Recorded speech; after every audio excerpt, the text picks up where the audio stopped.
I'm Betty White, and you're watching the Veterinary News Network.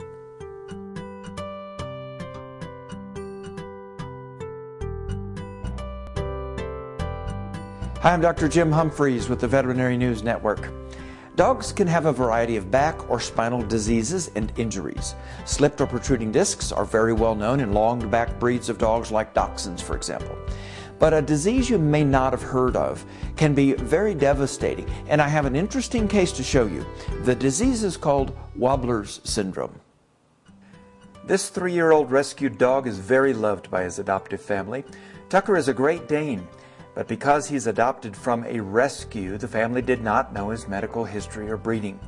However, at about 8 months after coming home, Tucker began showing some very subtle signs of lack of coordination and slipping on tile floors. Then one evening, in normal play, he yelped out with severe pain in his neck.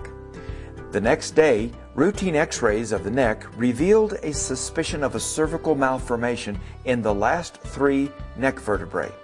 He was sent to a specialist in neurology for an exam and even an MRI, exactly as we have in human hospitals. Of course, with dogs, it's done under a general anesthetic.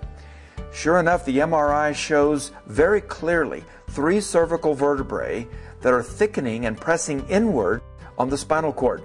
This is called spinal stenosis, and it will cause slow progression of weakness, and therefore the name Wobbler's syndrome. And eventually it'll cause paralysis and, unfortunately, early euthanasia. It is an unfortunate and sad disease seen in many breeds, especially common in Dobermans and Great Danes. The first signs are usually seen at 4 to 6 years of age in Dobermans, but much younger in Great Danes. The owners typically see their dog become wobbly or uncoordinated. This is known as ataxia.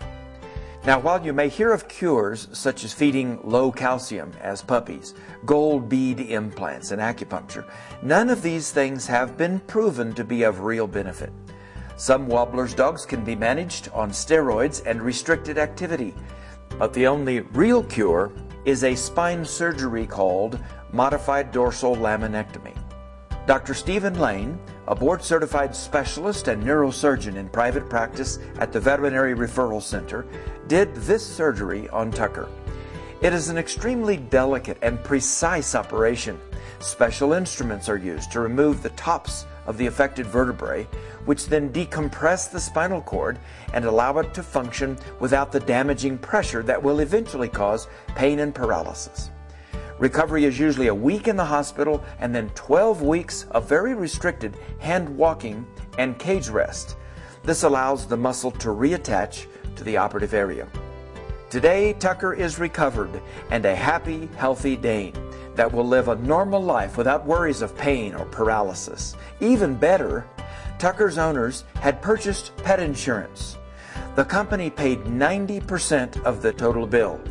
A perfect example of how pet health insurance really pays. Tucker's owners caught these symptoms early, and both the veterinarian and the specialist worked together for a perfect outcome. This goes to show you how early detection of any problem and the help of the whole veterinary care team is so important. For the Veterinary News Network, I'm Dr. Jim Humphries.